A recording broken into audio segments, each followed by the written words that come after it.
Book of Acts, chapter 27. Summary of chapter 27. It was now probably the autumn of AD 59. Having appealed to Caesar, Paul was taken by the centurion Julius, a member of the emperor's cohort, on board a ship at Caesarea. He travelled with Luke, Aristarchus, other soldiers, their prisoners, and the rest of the ship's company. They initially sailed north to Sidon, where Julius graciously allowed Paul to stay with friends before rejoining the ship to continue the voyage. They followed the Turkish coastline until they came to Myra in Lycia, where they boarded a larger Alexandrian vessel bound for Rome. The ship then sailed as far as southern Crete, where Paul suggested they should spend the winter, but the ship's captain and owners decided to sail on. Although the weather was set fair when they sailed, they soon found themselves battling to save the ship in a hurricane-force wind and surging seas. They tried everything humanly possible, but were at a loss to do more, and it seemed that, as the ship was driven relentlessly onward, the ship and all those aboard would be lost. After about 2 weeks of this, Paul had a vision from an angel of the Lord, who stated that Paul and all those aboard the ship would survive, but the ship itself and its cargo would be lost. Around midnight, the sailors, by taking depth soundings, realized they were approaching land and decided to take their chances in the sea. But Paul realized this and informed the centurion, who stopped them. Paul then advised them that they would need something to eat in order to have the strength and energy they would need for what lay ahead. As dawn broke, they saw land and tried to steer the ship to a sandy bay, but the ship's bow stuck on a sandbar. The relentless sea soon destroyed the stern of the ship. The Roman soldiers, as was their custom, were going to kill all the prisoners to prevent their escape, but the centurion intervened, and so everyone had to jump into the sea. Those who could swim were told to make for the island, while others were to cling to the ship's debris and allow the sea to wash them ashore. New major section. Acts chapter 27 verse 1 to Acts chapter 28 verse 31. The witness in Rome. The last 2 chapters of Acts are devoted mainly to Paul's journey to Rome. The first part of the story sees a dramatic shipwreck on the island of Malta, a place where the gospel had not yet been preached. God would not leave himself without witness. Following their overwinter stay, they moved on to Rome, where Paul followed his usual pattern by beginning with the Jews, then turning to all who would come and listen to his message. The story of Paul, and indeed the first century apostles' work, ends with Luke's final accounts, although the epilogue to chapter 28 may indicate otherwise. New section. Acts chapter 27 verses 1 to 44. Paul journeys to Rome by sea. The voyage to Rome, which almost certainly began in the autumn of AD 59, is recorded in great detail by Luke, and with remarkable exactness consistent with what is otherwise known about sea travel at that time and in that region. Clearly, this is an eyewitness account. The key theme of the story is God's providence, especially in preserving Paul for his Roman testimony. At a literary level, this dramatic story is told to indicate how far and difficult the journey to Rome was, as the gospel headed toward the ends of the earth. There is also a lot in it about the human character that we can all learn from. The map shows the full route Paul took from Caesarea to Puteoli and then on to Rome. New subsection. Acts chapter 27 verses 1 to 12. Paul sails for Rome.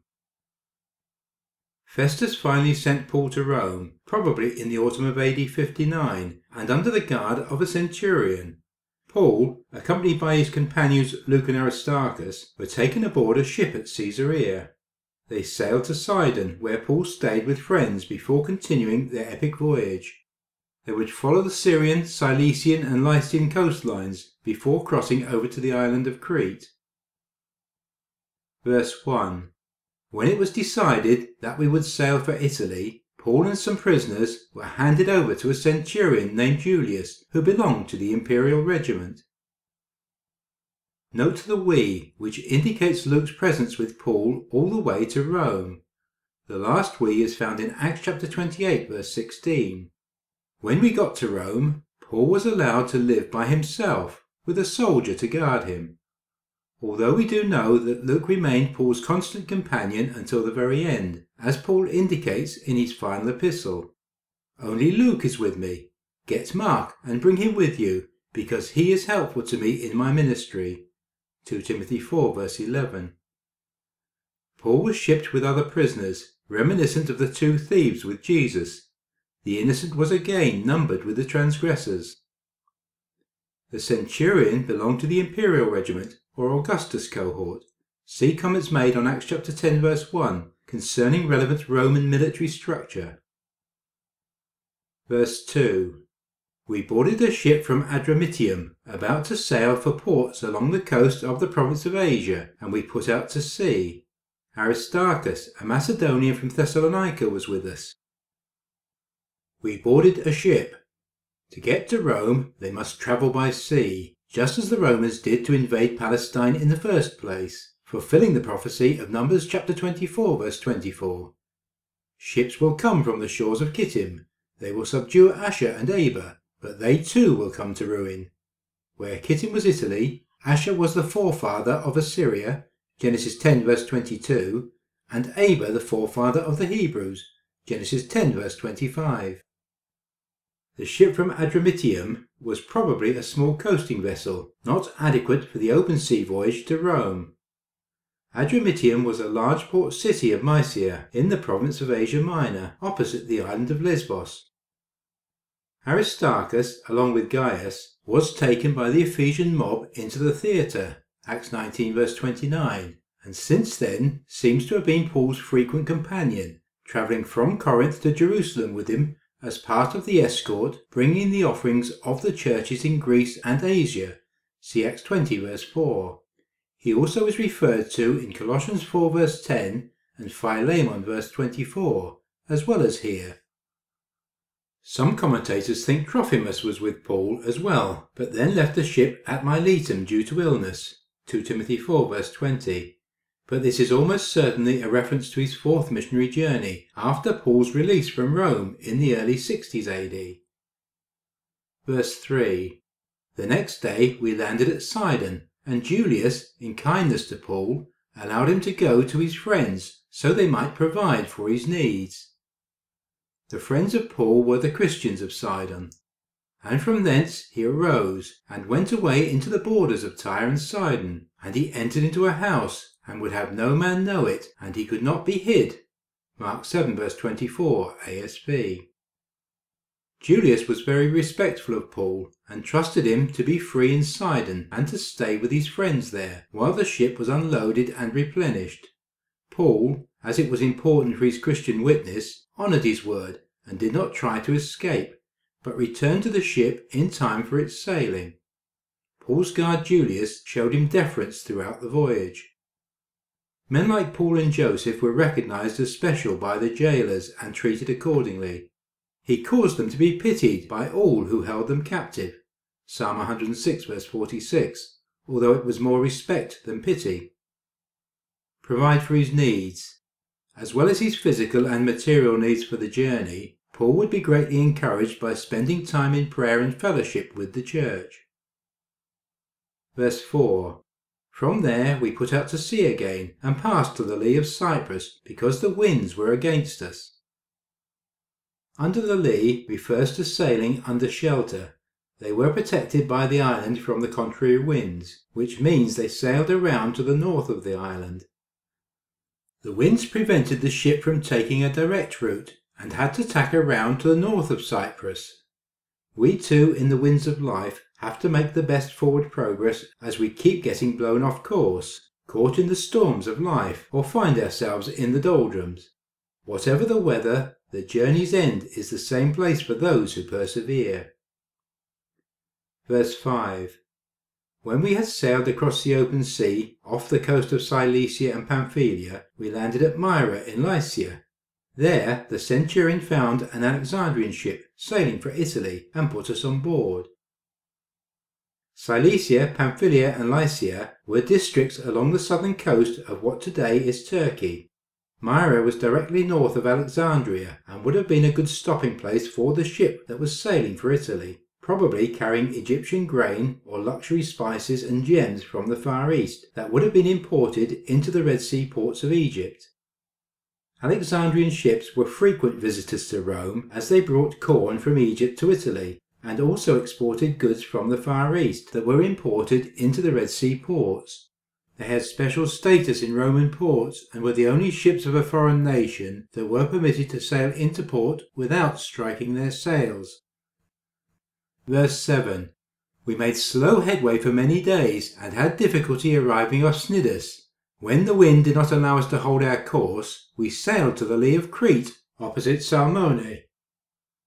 The normal route from Myra to Rome would have taken them south of Rhodes and north of Crete to Sicily. They were already well off course when they reached Cnidus, on the southwestern tip of Asia, i.e. Turkey, and even more so when they had to seek shelter on the southern side of Crete, i.e. its lee from the northeasterly wind. Some commentators say that Paul had proclaimed the gospel in Crete and knew the area well. The reason I left you in Crete was that you might straighten out what was left unfinished and appoint elders in every town as I directed you. Titus 1 verse 5. But once again it seems more likely this occurred after his first imprisonment in Rome, as there is no mention in Acts of Paul visiting Crete with Titus, and such a major ministry would almost certainly have been of interest to Luke to include in his narrative. Verse 8. We moved along the coast with difficulty and came to a place called Fair Havens, near the town of Lasea. The precise location of Fair Havens is uncertain, though there is a town on the southern coast of Crete with that name today, probably close to the ancient site. Paul's ship eventually made it to Fair Havens on the southern coast of Crete. As can be seen from the second image, it offered little shelter and would have been uncomfortable to spend the winter in the ship, but it would have been preferable to what would occur. The first image shows the likely location of Fair Havens. The second image is Fair Havens Bay as it is today. A fair haven is a beautiful place to be, a place of peace and tranquility, a place where we are in most danger. They were glad when it grew calm, and he guided them into their desired haven. Psalm 107 verse 30. But this life is not a desired haven, and certainly not a safe haven. The journey must always continue. Their journey then became tedious with little progress made. Verse 9. Much time had been lost, and sailing had already become dangerous, because by now it was after the fast. So Paul warned them, Men, I can see that our voyage is going to be disastrous and bring great loss to ship and cargo, and to our own lives also. The fast refers to the Day of Atonement or Yom Kippur, which occurs on 10 Tishrei in the Jewish calendar, i.e. mid-September to mid-October, when Mediterranean voyages became too dangerous for sailing vessels. Despite the poor harbour at Fair Havens, Paul's advice was that they should stay put for the winter months. The Day of Atonement, see Leviticus chapter 16, was an annual ceremony where the high priest was to place all the sins of Israel onto the scapegoat and have it released into the desert. It was the only time when all Jewish men were required to fast, although the Pharisees would often fast more than once a week, as the Pharisee had boasted to God in the temple.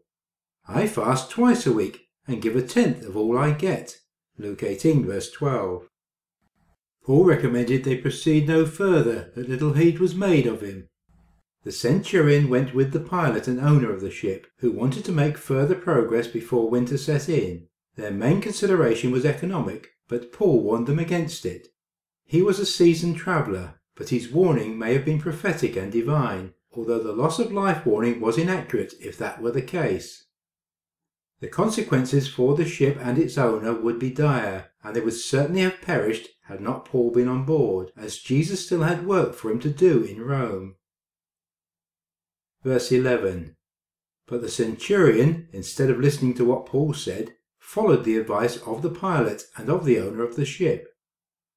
Instead of listening to Paul, many people show great respect for Christ's ministers, but pay little heed to their words.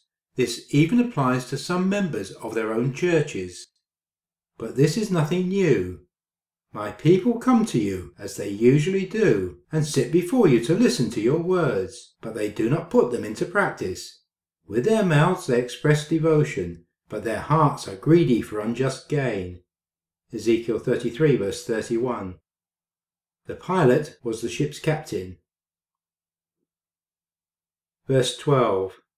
Since the harbour was unsuitable to winter in, the majority decided that we should sail on, hoping to reach Phoenix and winter there. This was a harbour in Crete facing both southwest and northwest. The majority probably means the majority of the senior crew members, i.e. ship's officers. Phoenix, Greek phoenix, which means palm tree or date palm, may be the modern Finica Bay, which is on the southwestern coast of Crete. The image shows how the mountains could afford shelter for the harboured ships below. New subsection. Acts chapter 27 verses 13 to 26. The storm. Against Paul's advice, they set sail again in fair weather, but this soon changed, and they found themselves trapped in the teeth of a hurricane. They did all that was humanly possible to save the ship, but that was not enough, and only divine intervention could save them now. That is just what happened. One night, after they had gone without food for many days, and had not seen the light of the sun, for the storm was so fierce, an angel of the Lord appeared to Paul, and told him that not only he, but all those with him would be saved, but that the ship would be lost in a shipwreck on an island. The wind Euroclydon was probably the same tempestuous storm from the northeast that struck Jonah's ship. But Jonah was running away from God and was thus in danger. Paul was on God's mission and therefore was protected. He makes clouds rise from the ends of the earth. He sends lightning with the rain and brings out the wind from his storehouses. Psalm 135 verse 7. Lightning and hail, snow and clouds, stormy winds that do his bidding. Psalm 148 verse 8. And they mounted up to the heavens and went down to the depths. In their peril their courage melted away. Psalm 107 verse 26. Verse 13. When a gentle south wind began to blow, they thought they had obtained what they wanted, so they weighed anchor and sailed along the shore of Crete. Before very long, a wind of hurricane force, called the northeaster, swept down from the island. They had obtained what they wanted. We do not know how close they came to reaching a safe haven before the storm struck them, but God had warned them through Paul not to sail, but they heeded him not. The wind is described as hurricane force or tempestuous, Greek typhonikos, and the storm is called in Greek Eurakilon. The Greek is based on euros, east wind, and akilo, north wind, hence northeaster. Such northeasters are extremely dangerous in this region, appearing suddenly with violent whirling winds caused by a meeting of opposite air currents. Verse 15. The ship was caught by the storm and could not head into the wind, so we gave way to it and were driven along. As we passed to the lee of a small island called Corda, we were hardly able to make the lifeboat secure. Corda is today known as Gozo. The lifeboat was a smaller vessel used to transport people from the ship to land, rather than designed to accommodate all the passengers if they had to abandon ship, which is a requirement of modern ships. It had probably filled with water, as it would normally be towed to save space, and was hard to lift on deck. Verse 17.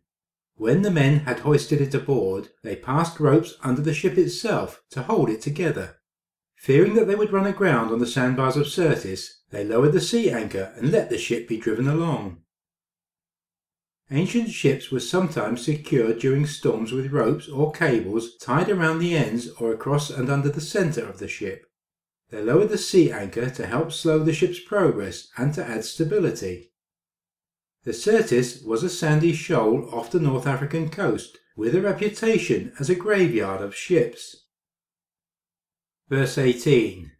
We took such a violent battering from the storm that the next day they began to throw the cargo overboard. On the third day they threw the ship's tackle overboard with their own hands. The jettisoned cargo may have been grain, although they clearly kept some of it. See verse 38.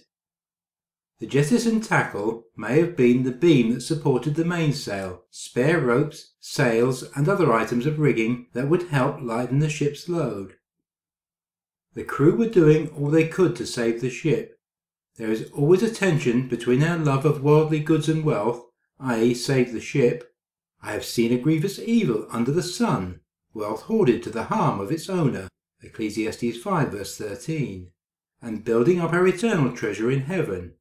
You sympathized with those in prison and joyfully accepted the confiscation of your property, because you knew that you yourselves had better and lasting possessions. Hebrews 10 verse 34. In his Sermon on the Mount, Jesus instructed us, do not store up for yourselves treasures on earth, where moth and rust destroy, and where thieves break in and steal, but store up for yourselves treasures in heaven, where moth and rust do not destroy, and where thieves do not break in and steal. For where your treasure is, there your heart will be also. Matthew 6 verses 19 to 21. Personal comment. We can shipwreck our goods, but not our lives, although some would rather shipwreck their faith and conscience before they would abandon their earthly wealth. Verse 20. When neither sun nor stars appeared for many days and the storm continued raging, we finally gave up all hope of being saved. Before the advent of the compass, sailors depended for their bearings and position on the sun and stars, which were not visible in the storm. Although today's sailors have GPS, which tells them precisely where they are, day or night and in any weather, they are still trained in the ancient art of navigating by the heavenly elements. God no doubt had this in mind when he created them. See Genesis 1 verses 16 to 17. Elsewhere we read, that day when evening came, he said to his disciples, let us go over to the other side. Leaving the crowd behind, they took him along, just as he was, in the boat. There were also other boats with him. A furious squall came up, and the waves broke over the boat, so that it was nearly swamped. Jesus was in the stern, sleeping on a cushion. The disciples woke him and said to him, Teacher, don't you care if we drown? He got up, rebuked the wind, and said to the waves, Quiet, be still. Then the wind died down, and it was completely calm. He said to his disciples, Why are you so afraid? Do you still have no faith? They were terrified and asked each other, Who is this? Even the wind and the waves obey him. Mark 4 verses 35 to 41. Which leaves us with an unanswered question. Could Paul have stilled the storm? It is certain that he would have been given the power to calm it, had it been God's will, and had the Holy Spirit instructed him to do so. Verse 21. After the men had gone a long time without food, Paul stood up before them and said, Men, you should have taken my advice not to sail from Crete. Then you would have spared yourselves this damage and loss. You should have taken my advice was probably not a haughty, censorious statement or a reprimand, but rather was intended to establish Paul's credibility as he prepared to give the crew some divinely revealed instructions. Verses 22 to 26. Verse 22. But now I urge you to keep up your courage, because not one of you will be lost, only the ship will be destroyed. At Fair Havens, Paul had warned of the danger of loss of life, verse 10, but that may have simply been his opinion as an experienced traveller who had already been shipwrecked 3 times, reflecting the potential level of risk of sailing in winter. 3 times I was beaten with rods, once I was stoned, 3 times I was shipwrecked. I spent a night and a day in the open sea. 2 Corinthians 11 verse 25. Now, however, he says that not one of you will be lost. The difference here was a revelation from God through an angel, verses 23 to 24. The ship will be destroyed could perhaps have been as a punishment against the owner and the captain, who would suffer financial loss for not heeding Paul's words initially. See verse 11. Verse 23. Last night an angel of God, whose I am and whom I serve, stood beside me, and said, Do not be afraid, Paul. You must stand trial before Caesar, and God has graciously given you the lives of all who sail with you. Whose I am and whom I serve is incontestable proof that Paul has no doubt of how a relationship with Christ has to be. It is a good definition for the word disciple, and those that choose that path are owned by Christ, as he has bought them with his blood of redemption. They are more his than their own, and he should be served in reverential fear. He answered, I am a Hebrew, and I worship the Lord, the God of heaven, who made the sea and the land. Jonah 1 verse 9. Paul was told, Do not be afraid. Jesus seems to be forever repeating commands to fear not and not to worry, as it seems so many of his disciples wish not to obey him on this. They choose instead not to trust him and his word, but worry about things that may or may not happen. Disciples should follow instructions such as, Do not call conspiracy everything that these people call conspiracy. Do not fear what they fear, and do not dread it. Isaiah 8 verse 12. And should be like, The sinners in Zion are terrified, trembling grips the godless. Who of us can dwell with the consuming fire? Who of us can dwell with everlasting burning? He who walks righteously and speaks what is right, who rejects gain from extortion and keeps his hand from accepting bribes, who stops his ears against plots of murder and shuts his eyes against contemplating evil, this is the man who will dwell on the heights, whose refuge will be the mountain fortress. His bread will be supplied, and water will not fail him. Isaiah 33 verses 14 to 16. Must stand trial before Caesar. See comments made on Acts chapter 25 verses 9 to 11. The ultimate reason for Paul's deliverance was his testimony in Rome. After all this had happened, Paul decided to go to Jerusalem, passing through Macedonia and Achaia. After I have been there, he said, I must visit Rome also. Acts 19 verse 21. And the following night the Lord stood near Paul and said, Take courage. As you have testified about me in Jerusalem, so you must also testify in Rome. Acts 23 verse 11. Therefore, whereas Jonah's presence on the ship threatened to destroy everyone, Pick me up and throw me into the sea, he replied, and it will become calm. I know that it is my fault that this great storm has come upon you. Jonah 1 verse 12. Paul's presence assured everyone's deliverance. This would not always be the case, as Paul would one day be executed once he had completed his service to his generation. This is reminiscent of David. For when David had served God's purpose in his own generation, he fell asleep. He was buried with his fathers, and his body decayed. Acts 13 verse 36.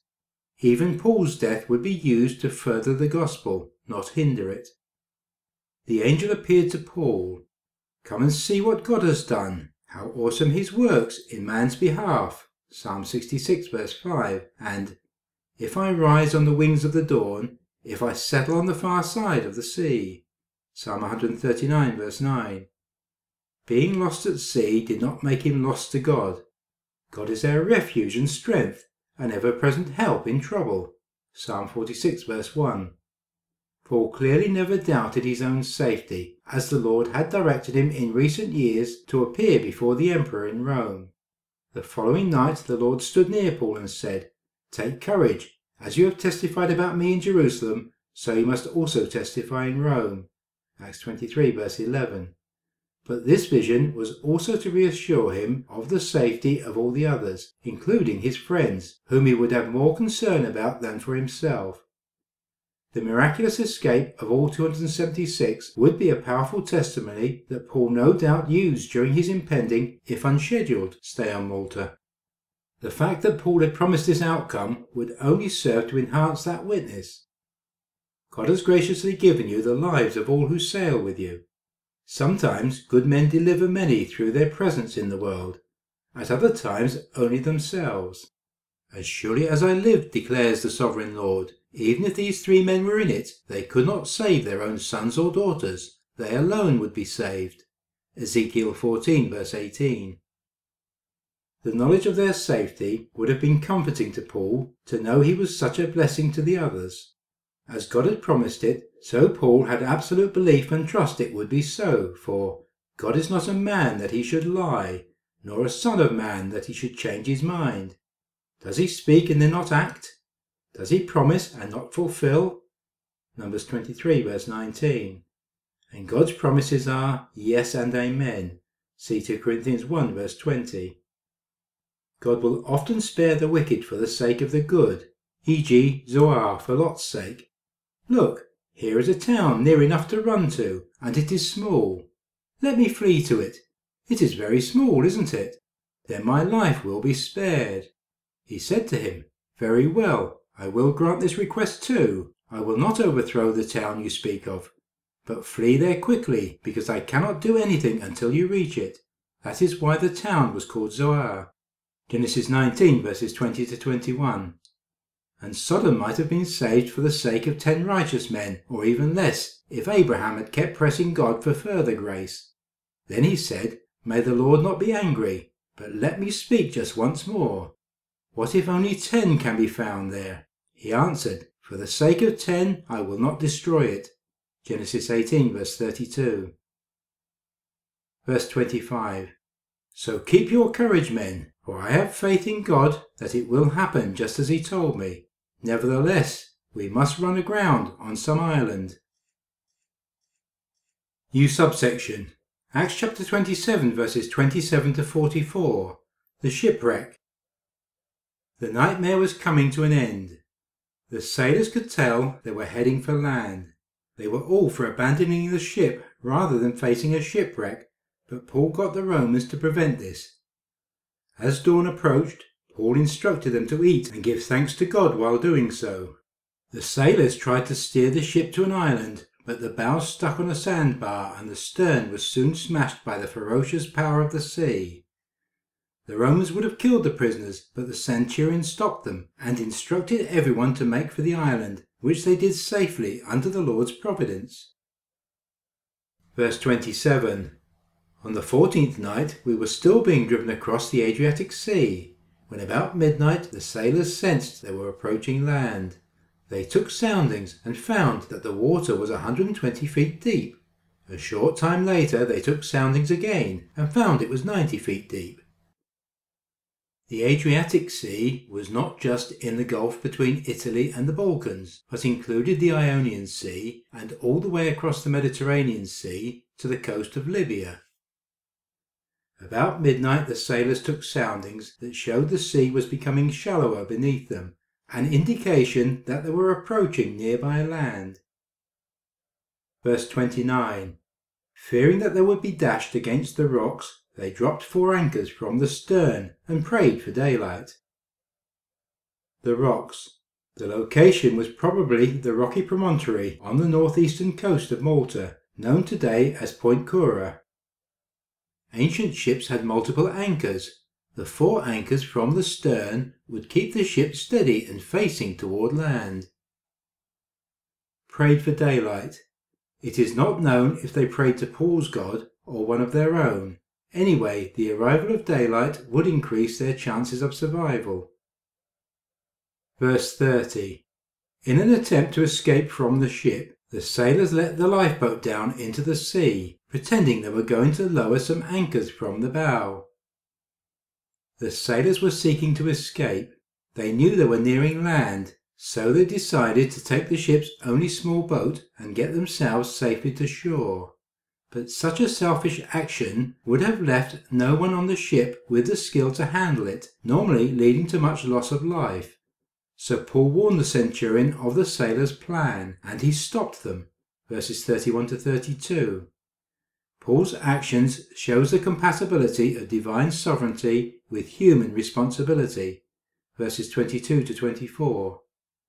God will fulfill his promises, but that doesn't negate the importance of human actions as the means God uses to carry out his promises. See comments made on Acts chapter 18 verses 9 to 11. Verse 31. Then Paul said to the centurion and the soldiers, Unless these men stay with the ship, you cannot be saved. So the soldiers cut the ropes that held the lifeboat and let it fall away. The crew had a responsibility for their passengers, yet they would willfully abandon them and the ship to protect their own safety, just like the hired hand, who was not the true shepherd in John 10 verse 12, would abandon the flock as soon as the wolf showed up. Paul thwarted their plans, as he had probably also been instructed that everyone must remain on the ship. So Paul told the centurion what the crew planned. Paul gave a clear command: unless these men stay with the ship, you cannot be saved. Yet it was not the skill of the seamen, but the will of God that would save them. This leaves us with an enigma. Perhaps Paul was speaking out of prudence rather than prophetically. God had promised him that all would survive, providing all stayed with the ship. There might be a message in that for churches today, for the need to stick together if they expect God to deliver.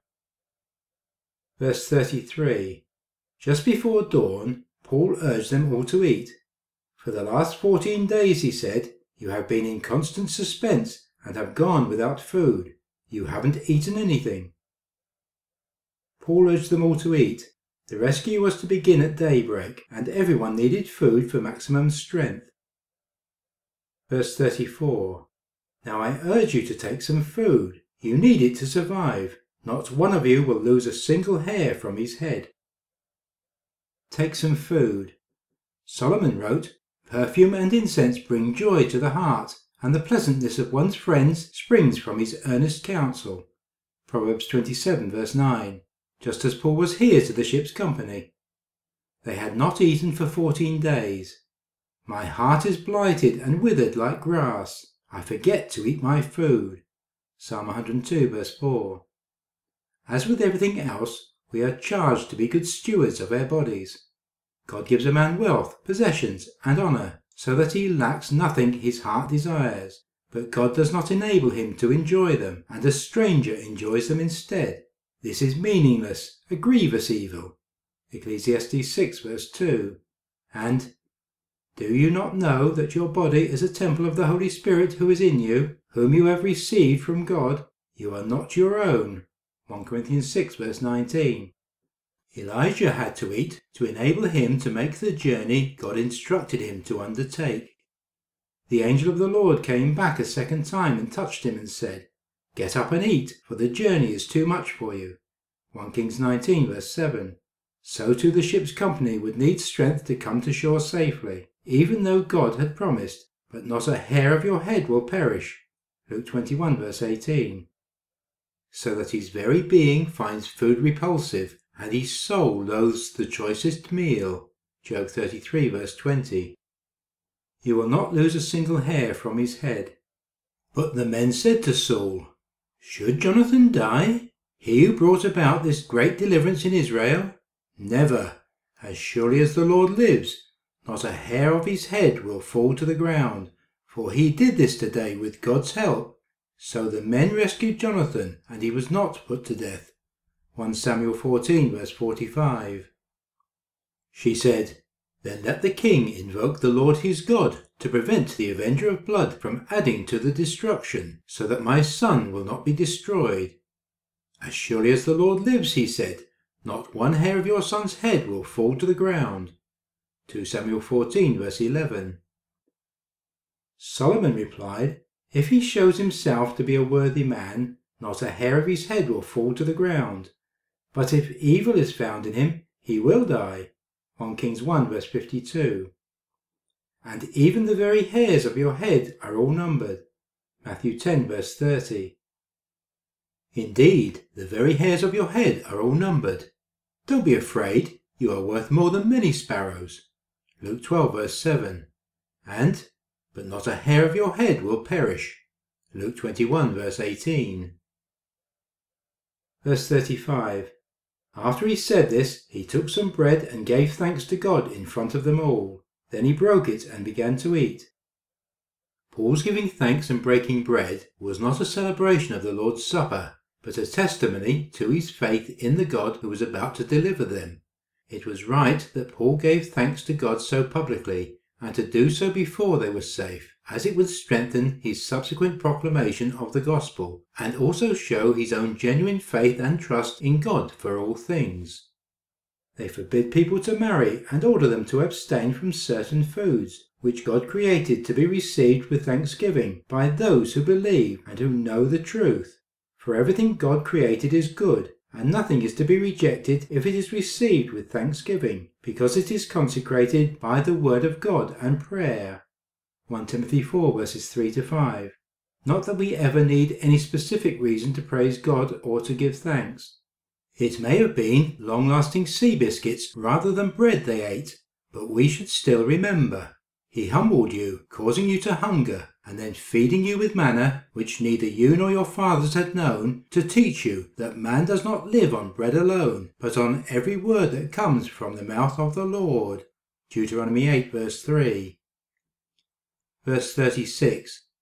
They were all encouraged, and ate some food themselves. Altogether there were 276 of us on board.